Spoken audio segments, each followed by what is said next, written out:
నమస్కారం. వెలా న్యూస్ కి స్వాగతం. ముందుగా ముఖ్యాంశాలు. ట్రైబల్ వెల్ఫేర్ రెసిడెన్షియల్ స్కూల్ భవనాన్ని ప్రారంభించిన మంత్రి సంధ్యారాణి, చీఫ్ విప్ జీవి. ఆర్ఎంపీ పిఎంపీ పారామెడికల్ ప్రాక్టీస్ నర్సుకు అవగాహన. వినుకొండ చెక్కవాగు వద్ద 3 కోట్ల వ్యయంతో నూతనంగా నిర్మించిన ట్రైబల్ వెల్ఫేర్ రెసిడెన్షియల్ స్కూల్ భవనాన్ని ఆంధ్రప్రదేశ్ మహిళా శిశు సంక్షేమం గిరిజన సంక్షేమ శాఖ మంత్రి వర్యులు గుమ్మడి సంధ్యారాణి, ప్రభుత్వ చీఫ్ విప్ జీవి ఆంజనేయులు ముఖ్య అతిథులుగా విచ్చేసి ఘనంగా ప్రారంభించారు. ఈ సందర్భంగా వారు మాట్లాడుతూ గిరిజన విద్యార్థులకు నాణ్యమైన విద్య వసతులు అందించడమే ప్రభుత్వ ధ్యేయమని, ఈ నూతన భవన విద్యార్థుల ఉజ్వల భవిష్యత్తుకు ఎంతగానో ఉపయోగపడుతుందని పేర్కొన్నారు. నాకు గుండెల నిండా ఆనందంగా ఉంది. ఈ రోజు ఒక ఎస్టీ ట్రైబల్ గురుకుల పాఠశాల మనం రెసిడెన్షియల్ స్కూల్ ప్రారంభించుకున్నామంటే చాలా సంతోషంగా ఉంది. 5 సంవత్సరాలు వైసీపీ పాలనలో ఒక్క గురుకుల పాఠశాల పూర్తి చేయలే, కనీసం ఒక బిల్డింగ్ పూర్తి చేయలే. కేజీబీవీ స్కూల్స్ కానీ, మోడల్ స్కూల్స్ ఎక్కడన్నా రూములు కావాలన్నా, అలాగే ఆడపిల్లలకి ఆడబిడ్డలకి రెసిడెన్షియల్ స్కూల్లో ఎక్కడన్నా డార్మెంటరీ రూమ్స్ కావాలన్నా ఎక్కడ కూడా ఒక్కటి కూడా పూర్తి చేయాల. ఎస్సీ గురుకుల పాఠశాల ఉంది, అక్కడ కూడా పూర్తి చేయలేదు. ఒక డార్మెంటరీ ఇస్తే తెలుగుదేశం ప్రభుత్వంలో శాంక్షన్ చేసినటువంటివి కూడా మధ్యలో కన్స్ట్రక్షన్ సాగిపోయినాయి. ఆ రోజు ఎన్డీఏ పాలన 2019లో కన్స్ట్రక్షన్ మొదలైనవి వైసీపీ పాలనలో ఆగిపోయినాయి. అంటే వైసీపీ దుర్మార్గ పాలనలో ఎస్టీలకు ఎస్సీలకు తీరని నష్టం జరిగింది. 5 ఏళ్ల ఎస్సీ ఎస్టీ సప్లాన్ నిధుల్లో ఈ రాష్ట్రంలో మన నియోజకవర్గంలో ఒక గ్రామంలో కానీ, ఈ రాష్ట్రంలో ఏదైనా ఒక గ్రామంలో కూడా ఒక సిమెంట్ రోడ్ వేసిన దాఖలాలు కనపడలేదు. ఒక ఎస్టీల గ్రామాలకు ఒక అభివృద్ధి అందించినటువంటి దాఖలాలు లేవు రాష్ట్రంలో. 5 ఏళ్ల వైసీపీ దుర్మార్గ పాలనలో ఎస్సీ ఎస్టీలు బలైపోయారు. ఎస్సీ ఎస్టీ నిధులు ఏమైపోయినాయి? కేంద్రం ఇచ్చినటువంటి నిధులు కూడా పక్కదారి పట్టించినటువంటి దుర్మార్గ ప్రభుత్వం వైసీపీ. వాటిని సర్వనాశనం చేశారు. గంజాయి గుట్కాలు తీసుకొచ్చారు. లక్షలాది ఉద్యోగాలు ఇస్తామని, ప్రతి సంవత్సరం టీచర్ ఉద్యోగాలు ఇస్తామని ఇవ్వకపోగా రాష్ట్రంలో వ్యవస్థల్ని సర్వనాశనం చేశారు. రాజ్యాంగ విలువల్ని తుంగలో దొక్కారు. విద్యా వ్యవస్థలకి ప్రోత్సాహం లేకుండా పోయింది. ఎక్కడైనా చిన్న పిల్లలకి, ఎక్కడైనా రెసిడెన్షియల్ స్కూల్లో ఉన్న పిల్లలకి ప్రత్యేక ఏర్పాట్లు ఏమైనా చేశారా? సకాలంలో వాళ్ళకి ఇచ్చే సోప్స్ ఇలాంటివి రెగ్యులర్ గా ఇచ్చేవి కూడా అందించలేకపోవడం బాధాకరం.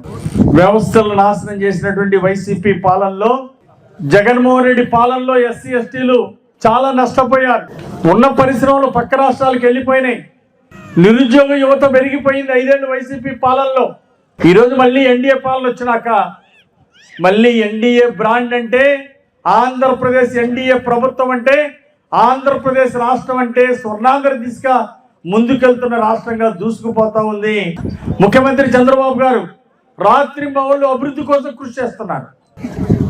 దేశ విదేశాల్లో మన ఆంధ్రప్రదేశ్ బ్రాండ్ ని ప్రమోట్ చేశారు. ఈరోజు లా అండ్ ఆర్డర్ నంబర్ 1 గా ఉంది రాష్ట్రంలో. దేశంలోనే ఒక పేరు ప్రతిష్టలు తీసుకొస్తున్నారు. కొత్త సంస్కరణలు అమలు చేయడంలో ఈరోజు చంద్రబాబు గారు ముందుకెళ్తున్నారు. 23 నెలల్లో 23 లక్షల కోట్లు పెట్టుబడి తీసుకొచ్చారు యువనాయకుడు నారా లోకేష్ గారని ఈ సందర్భంగా తెలియజేస్తున్నా. పురుషులందరూ అంత గౌరవం ఇవ్వబట్టే మనం అన్ని రంగాల్లో ముందున్నాం. అన్ని రంగాల్లో ఎందుకనంటే తండ్రి, అలాగే భర్త, అన్నో, తమ్ముడో, కొడుకో మనకి ఎవరో ఒకరు ఖచ్చితంగా సపోర్ట్ ఇస్తున్నారు. ఇవ్వబట్టి మనం ముందుకు వెళ్తున్నాము. ఈ రోజు ముఖ్యమంత్రి చంద్రబాబు నాయుడు గారు ప్రతి మహిళ కూడా ఆర్థికంగా ఎదగాలి, ప్రతి మహిళ కూడా ఆర్థికంగా మంచి పురోభివృద్ధి జరగాలి, ప్రతి ఇంటిలో కూడా మహిళ మన వ్యాపారవేత్త అవ్వాలి అని ఒక మంచి ఉద్దేశంతో ఈరోజు మనకి డోక్రా గ్రూపులు కానీ, మెప్మా గ్రూపులు కానీ, ఆ గ్రూపుల్లో అందరికీ కూడా రుణాలు ఇవ్వటం కానీ, మీకు ఎలాంటి సౌకర్యాలు కావాలో అట్లాంటివి చేయాల్సినటువంటి పరిస్థితులు కూడా ఈరోజు డిపార్ట్మెంట్స్కి చెప్తున్నారు. కాబట్టి మహిళలందరూ చక్కగా ఎదగాలి. ఈరోజు ఇందాక చిన్నారులు డ్యాన్స్ వేశారు, ఎంత చక్కగా వేశారు చూడండి. ఎందుకంటే ఏదైనా ఒక కళ ఎవరికి సొంతం కాదు, అందరూ చెయ్యొచ్చు. పిల్లలు ఎంత చక్కగా డ్యాన్స్ వేస్తారంటే నేను ఆశ్చర్యపోయాను. నిజంగా టీచర్ చాలా బాగా చెప్పారు, చాలా బాగా చేశారు. అట్లాంటి పిల్లలకి ఇప్పుడు మనం ఎంకరేజ్ చేయాలి. చాలా సంతోషం. అందరూ కంగ్రాట్స్ చెప్పండి ఆ పిల్లలకి, చాలా బాగా చేశారు. అలాగే ఈరోజు మనం చూసుకున్నట్టయితే గిరిజనులు, నేను ఇక్కడ ఇంత ఎక్కువ మంది ఉన్నారని నేను అనుకోలేదు, చాలా తక్కువ మంది ఉన్నారనుకున్నాను. ఇప్పుడు అన్న చెప్పారు వాటర్లే 30,000 మంది ఉన్నారంటే ఖచ్చితంగా జనాభా 50,000 మంది కంటే పైన ఉంటారు. కాబట్టి ఇక్కడ ఈ ఏరియాలో మీకు ఎటువంటి అవసరం, ఎటువంటి సహాయం కావాలన్నా మేము ఖచ్చితంగా డిపార్ట్మెంట్ నుంచి చేసి పెడతామని మీ అందరికీ కూడా నేను తెలియజేసుకుంటూ, అలాగే మాకు ఇంకొక డిపార్ట్మెంట్ కూడా ఉంది, ఉమెన్ అండ్ చైల్డ్ వెల్ఫేర్. ఎందుకంటే రాగానే నేను కాలు కింద పెట్టగానే ఫస్ట్ చెప్పింది మా అన్నయ్యనంటే ఇక్కడ మీ ఉమెన్ అండ్ చైల్డ్ వెల్ఫేర్ బాగా పనిచేస్తారమ్మా అని. బాగా పనిచేస్తున్నాడు, మరి ఇంకేం చెప్పనక్కర్లేదు. ఎందుకంటే అంగన్వాడీస్ మీరు చాలా బాగా పనిచేయాలి. ప్రతి గ్రామంలో కూడా పిల్లల ఆరోగ్యం ఎలా ఉంది, పిల్లల ఆరోగ్యాన్ని కూడా ప్రతి వారం ఒక్కసారి, ఎలాగే ఎప్పుడైతే టీచర్లు వారంకి ఒకసారి తల్లిదండ్రులను పిలిచి మాట్లాడుతున్నారో మీరు కూడా వారంకి ఒకసారి తల్లిదండ్రులు ఇద్దరిని పిలిచి మాట్లాడాలి. ప్రతి రోటరీ క్లబ్ తమ ప్రాంతంలో స్థానికంగా ఉన్నటువంటి అవసరాలను గుర్తించి వాటిని సాంకేతికంగా అవసరమైన అంచనాలను జత చేసి రోటరీ జిల్లా 3150కు పంపినట్లయితే ఆయా ప్రాంతాల్లో ఆ అవసరాలను పరిష్కరించడానికి సదా సిద్ధంగా ఉన్నామని rotary governor Rotarian KSRK Prasad అన్నారు. స్థానిక rotary club of greater Venukonda కార్యవర్గ సభ్యుల ప్రమాణ స్వీకారానికి ఆయన ముఖ్య అతిథిగా హాజరై ప్రసంగించారు. కార్యక్రమానికి రోటరీ మాజీ అధ్యక్షుడు ఏరువ వెంకటనారాయణ అధ్యక్షత వహించగా మొదటిగా నూతనంగా ఎంపికైన అధ్యక్షుడు షేక్ బాజీ చేత ప్రమాణ స్వీకారం చేయించారు. కార్యదర్శి కూచి రామాంజనేయులు, కోశాధికారి గాండ్ల నాగేంద్రుడుకు పిన్లు అందజేశారు. అనంతరం బోర్డ్ ఆఫ్ డైరెక్టర్స్ ను నూతనంగా క్లబ్ లో చేరినటువంటి మెంబర్స్ ను పరిచయం చేశారు. శ్రీ గుంటి ఆంజనేయ స్వామి వారి సన్నిధిలో ప్రతి నెల 5వ తేదీన మహా అన్నదాన కార్యక్రమం నిర్వహించడం జరుగుతుందని శ్రీ గుంటి ఆంజనేయ స్వామి వారి దేవస్థానం చైర్మన్ చిలంకూరి కోటేశ్వరరావు తెలిపారు. శ్రీ గుంటి ఆంజనేయ స్వామి వారి దివ్య అనుగ్రహంతో ప్రతి నెల 5వ తేదీన ఆలయ ప్రాంగణంలో నిర్వహించబడుతున్న మహా అన్నదాన కార్యక్రమం భక్తి శ్రద్ధలతో వైభవోపేతంగా కొనసాగుతోందని, ఈ పవిత్ర సేవా కార్యక్రమం ఆంధ్రప్రదేశ్ ప్రభుత్వ చీఫ్ విప్, స్థానిక శాసనసభ్యులు జీవి ఆంజనేయులు ఆశీస్సులు, GDCC bank chairman Makkena Mallikarjunarao విలువైన సలహాలు, సంప్రదింపులు, సహకారంతో శ్రీ గుంటి ఆంజనేయ స్వామి వారి దేవస్థానం నిర్వహించబడుతోందన్నారు. కార్యక్రమంలో దేవస్థానం ఈవో శ్రీ టి సుధాకర్ రెడ్డి, దేవస్థానం ప్రధాన అర్చకులు నారాయణం ఆనందాచార్యులు, ఆలయ పాలక మండలి సభ్యులు, సేవకులు, దాతలు, భక్తుల సమన్వయంతో అన్నదాన కార్యక్రమం ఎంతో విజయవంతంగా నిర్వహిస్తున్నామన్నారు.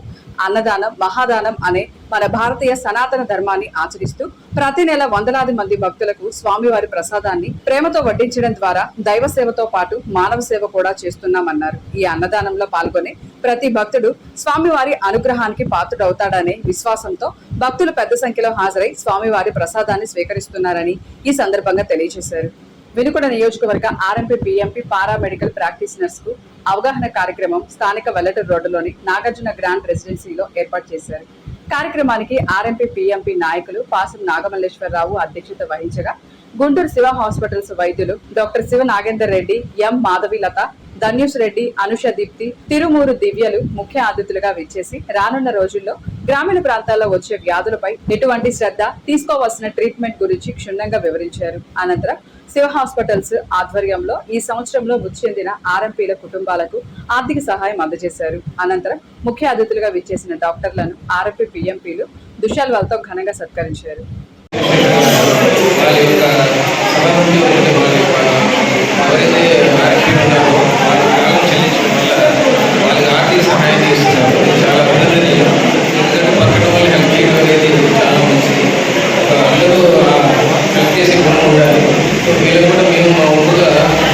సహాయం చేస్తాము. ఎప్పుడైనా సరే వాళ్ళ కోరిక మేరకు వాళ్ళ యొక్క సహోదరులు ఎవరైనా సరే ఇలా అయినప్పుడు ఎంతో కొంత సహాయం శుభాకాంక్షలు. ఇంతటితో వెళ్ళాలని సమాప్తం. తిరిగి రేపటి వెళ్ళానిలో కలుసుకుందాం. నమస్కారం.